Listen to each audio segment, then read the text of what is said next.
అందరికీ నమస్తే. ఏకంగా ముఖ్యమంత్రి బెదిరింపులకు దిగుతున్నాడు. నిజానికి ఎవరో రౌడీలు, కబ్జా కోరులు వీళ్ళు రౌడీజం చేస్తారు, వాళ్ళు బెదిరిస్తారు జనాలను. కానీ ఇక్కడ ప్రభుత్వ పెద్దనే బెదిరిస్తున్నాడు. ఆయన ఫెయిల్ అయినాయని ఆయనే చెప్పుకుంటున్నాడు. దోమలు విరిగిపోయినాయంట, మొత్తం మూసి వల్ల దోమలు విరిగినాయా? దోమలను కంట్రోల్ చేయడం కూడా చేత కాలేదు. ఆయన మున్సిపల్ మినిస్టర్గా ఫెయిల్ అయినా ఆయనే చెప్పుకుంటున్నాడు.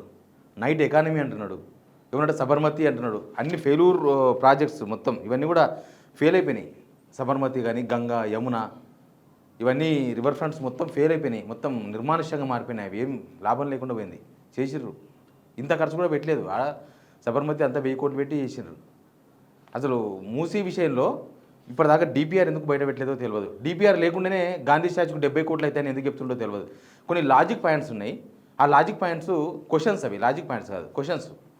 వాటికి కనుక సమాధానం చెప్తే బహుశా జనం కూడా ఏమైనా సాటిస్ఫై అవుతారేమో. వాడికి సమాధానం చెప్పకుండా దుడ్లు లేవు, పైసలు లేవు అని చెప్తున్నాడు. మేమే 7 ఎకరాలు పెట్టి వాళ్ళకు ఇల్లు కట్టిస్తామంటున్నాడు. వేరే దగ్గర భూసేకరణ చేస్తే, వేరే ప్రాజెక్టుల కోసమని, రోడ్డు కోసం చేస్తే వాళ్ళకు మేము టీడీఆర్లు ఇస్తాం, బాండ్లు ఇస్తాం అంటే పైసలు లేవు కాబట్టి మేము పేపర్లు ఇస్తామని చెప్తున్నాడు. మరి ఈడ మాత్రం పెట్టిస్తారు. అసలు వేరే ప్రాజెక్టులో ఏం జరిగింది, ఈయన ఏం చేయదలుచుకున్నాడు, ఆయన ఏం మాట్లాడుతున్నాడు, అన్ని విషయాలు మాట్లాడదాం. అంతకన్నా ముందు సబ్స్క్రైబ్ చేయండి, షేర్ కూడా చేయండి. రేవంత్ రెడ్డి మాట్లాడితేనే జనాలకు రోత పుడుతుంది. అసలు ఎందుకు మాట్లాడుతున్నాడు, ఈయన ఏం మాట్లాడుతున్నాడు, అంత పట్టుదల మూసీని ఏదో చేయాలని. ప్రక్షాళన చేయొచ్చు, ప్రక్షాళన చేయడానికి అందరూ సహకరిస్తారు.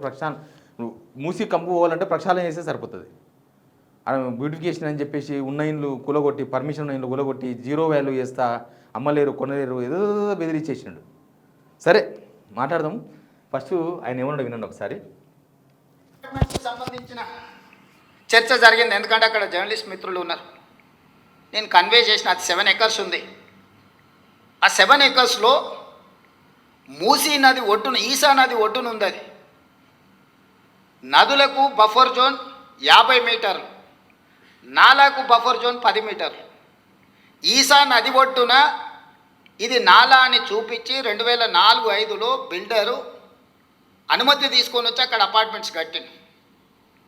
2004 తర్వాత 2012లో చట్టాన్ని సవరించి స్పష్టంగా నాలా అయితే ఎంత ఉండాలో, చెరువులు అయితే ఎంత ఉండాలి బఫర్ జోన్, నదులైతే ఎంత ఉండాలి బఫర్ జోన్, కేటగారికల్గా చట్టాన్ని మనం ఆమోదించుకున్నాం శాసనసభలో. 2012 నుంచి యాక్ట్ మనం ఇంప్లిమెంట్ చేస్తున్నాం. దాని ప్రకారం మూసా నది కానీ, ఈసా నది కానీ నది ఒడ్డున 50 మీటర్ల బఫర్ జోన్, ఎవరు ఏమి కట్టడానికి వీలు లేదు. కట్టినా కూడా వాటిని తొలగించాలి. భూ యాజమాన్య హక్కులు మీ దగ్గర ఉన్న నష్టపరిహారం ఇస్తారు తప్ప అందులో ఎలాంటి నిర్మాణాలు జరగడానికి లేదు. NGT directions, supreme court directions, all constitutional authorities have decided to remove all these buffer zones. Just ఆయన మాట్లాడిన మాట మీదనే స్టికాన్ అయి ఉండాలి. ఆయన 2004 అప్పుడు పర్మిషన్ తీసుకున్నాడు. 2012లో బఫర్ జోన్ను 50 మీటర్లకు పెంచిండు. ఈయన గవర్నమెంట్ వచ్చినాక 2024లో దాన్ని 50+ చేసిండు. అంటే ఆయన పర్మిషన్ తీసుకున్నప్పుడు ఎంత ఉండాలనో అంతకు పర్మిషన్ ఇచ్చింది, గవర్నమెంట్ పర్మిషన్ ఇచ్చింది, ఆయనే చెప్తున్నాడు. ప్లస్ సుప్రీంకోర్టు, ఎన్జిటీలు బఫర్ జోన్లో ఉన్నాయి, కూల్చాలని నిజంగానే ఉన్నాయి, ఆదేశాలు ఉన్నాయి, సుప్రీంకోర్టు ఆదేశాలు ఉన్నాయి, ఎన్జిటి ఆదేశాలు ఉన్నాయి. తర్వాత ఆయన ఏం చెప్తున్నాడు, అక్కడనే గాంధీ విగ్రహం పెడతా ఆయన లెక్క చెప్తున్నాడు. 70 కోట్లు అవుతాయి, 5,000 కోట్లు కాదు, 5,000 కోట్ల లెక్క కూడా ఉంది, అది కూడా చూపిస్తాను నేను మీకు. అంటే అబద్ధాలు, డిపిఆర్ లేకుండా ఇవన్నీ మాట్లాడద్దు. 70 కోట్ల రూపాయలు విగ్రహానికి అవుతాయి, 130 కోట్లు అక్కడ బిల్డింగ్లు కడతాం, ఆ బిల్డింగ్లకు అవుతాయి అంటున్నాడు. అంటే దాని ఉద్దేశం ఏంది, కట్టొద్దు బఫర్ జోన్లో అని చెప్తున్నది మీరే, వీళ్ళని గులగొట్టేసి అపార్ట్మెంట్ మొత్తం లేపేసి ప్లస్ మళ్ళీ కడతామని చెప్తున్నది మీరే, మళ్ళీ మేమే బిల్డింగ్లు కడతా 130 కోట్లు అవుతాయని చెప్తున్నాడు. లాజిక్ మిస్ అయిపోయాడు ఆయన. ఇప్పుడు వాళ్ళు బఫర్ జోన్లో మీరు మీ గవర్నమెంట్ వచ్చి 50 మీటర్ల ప్లస్ అంటది, రేపు ఇంకో గవర్నమెంట్ వచ్చేసినాక 100 మీటర్లు అంటది. మీ గవర్నమెంట్ వచ్చినప్పుడల్లా రూల్స్ మార్చి అక్కడ ఉన్నాయి మొత్తం కూలగొట్టేస్తామంటే కూలగొట్టి మళ్ళీ కడతారంట, కట్టి నైట్ ఎకానమీ చేస్తారంట, ఏమేమో చేస్తారంట. నా దగ్గర ఒక లెక్క ఉంది, ఆ లెక్క చూడండి ఒకసారి. 5,000 కోట్ల లెక్క, 5,000 కోట్లకు ఇంకో 5,800 కోట్లు మూసీ రివర్ ప్రాజెక్ట్ ఫేజ్ 1, 73 కోట్లు గాంధీ స్టాచ్యూ, 22 కోట్లు స్టాచ్యూ ప్లాట్ఫామ్ 220 కోట్లు మ్యూజియం అండ్ బిల్డింగ్స్ అంటే కడతాడు. ప్లస్ 79 కోట్లు ఎలక్ట్రో మెకానికల్ వర్క్స్. జోన్ 1 మొత్తం ఎక్కడి నుంచి హిమాయత్ సాగర్ టు గాంధీ సరోవర్ 1684 కోట్లు. Zone 2 Osman Sagar to Gandhi Sarovar 1992 crores. Taxes provisions మొత్తం కలిసి 1496 కోట్లు. మొత్తం కలిసి 5812 కోట్లు. డబ్బులు లేవు అని మాట్లాడుతున్నాడు. అసలు పిచ్చి లేపుతుంది జనాలకు రేవంత్ రెడ్డి. ఒకటే స్పీచ్లా డబ్బులు లేవు అంటాడు. ఒక 2 నిమిషాలు 3 నిమిషాల తర్వాత ఆయన్నే మళ్ళీ నేను మూసి బ్యూటిఫికేషన్ చేస్తా అంటాడు, మూసిని కట్టాలంటాడు. ఈయన చెప్పాల్సిన కొన్ని లాజిక్ పాయింట్స్ ఉన్నాయి. ఆ లాజిక్ పాయింట్స్కి సమాధానం చెప్పాలి. మూసి మొదలయ్యేది ఆ అపార్ట్మెంట్ దగ్గర, మధు పార్క్ రీడ్స్ అపార్ట్మెంట్ దగ్గర కాదు. ఎండింగ్ కూడా అది కాదు, మధ్యలో చేస్తారంట. అంటే అక్కడ ఇక్కడ మొత్తం మూసి కంపు ఉన్నా సరే అక్కడ మాత్రం చేస్తా. మధ్యలో వేయడం ఏదో అర్థం కాలేదు. మధ్యలో చేయడం వల్ల ఏమొస్తుంది? ఇంకా నైట్ ఎకానమీ గురించి కూడా మాట్లాడిండు, అది కూడా వినండి ఒకసారి. రాత్రి 9-10 తర్వాత మనకు పోలీసుల ఇబ్బందులు ఉన్నాయి. రాత్రి 12-1 వరకు మనకు ఓల్డ్ సిటీలో వ్యాపారం జరుగుతూనే ఉంటుంది. పోలీసు నిబంధనలు కొన్నిసార్లు మీకు ఇబ్బంది కలిగిస్తున్నాయి. అందుకే రాత్రి 1 గంట వరకు మీ వ్యాపారాలు చేసుకోవడానికి అనుమతి ఇవ్వడమే కాకుండా మూసీ నది పరివాహక ప్రాంతం మొత్తాన్ని అభివృద్ధి చేసి నైట్ ఎకానమీని రాత్రి మొత్తం వ్యాపారాలు జరిగేటట్టు నిరుద్యోగ యువకులకు ఉద్యోగ ఉపాధి అవకాశాలు కల్పించడానికి నైట్ ఎకానమీ కావాలంటే, నైట్ 24 అవర్స్ సిటీ చేయాలంటే చేయొచ్చు. ఇప్పుడు కూడా చేయొచ్చు. ఈరోజు ఆయననే హోంమంత్రి, ఆయననే ముఖ్యమంత్రి, ఇప్పుడే ప్రకటించవచ్చు. ఎట్లా 12 దాకా బార్లు వైన్ షాప్లకు పర్మిషన్ ఇచ్చారు కదా.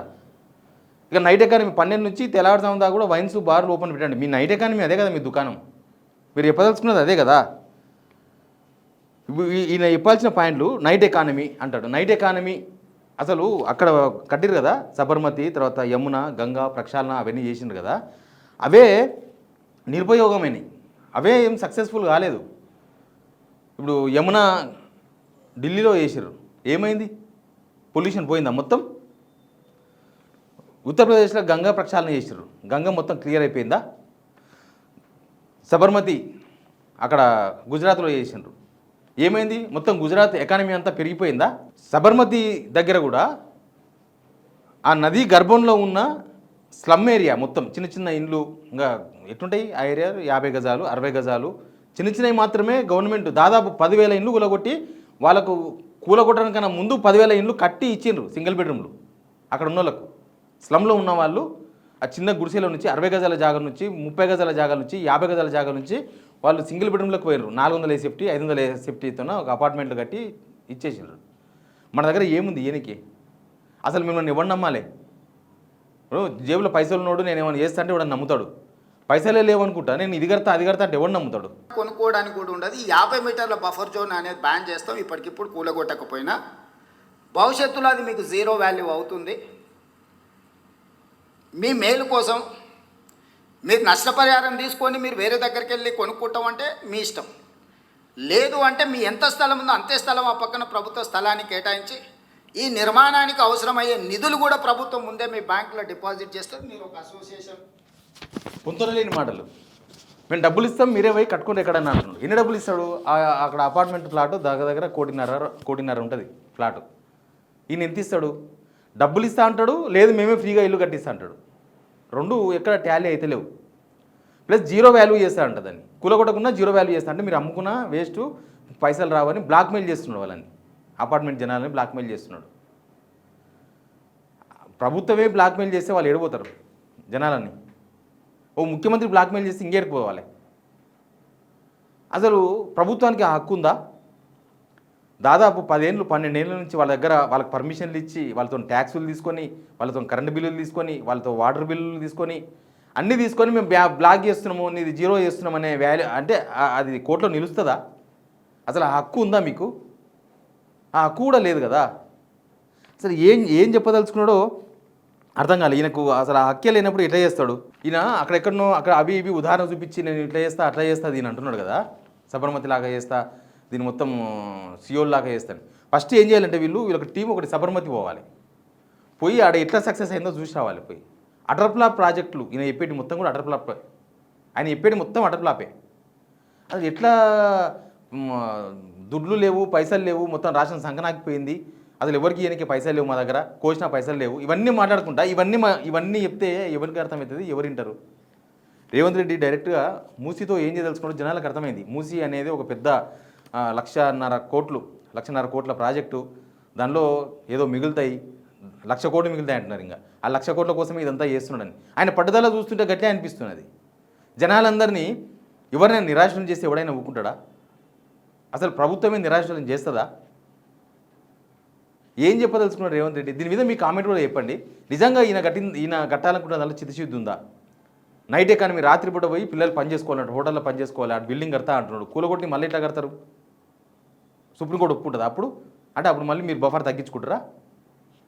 దీనిలో ఏం మోసం మీకు కనిపిస్తుందో మీరు కామెంట్ బాక్స్లో చెప్పండి. Please subscribe.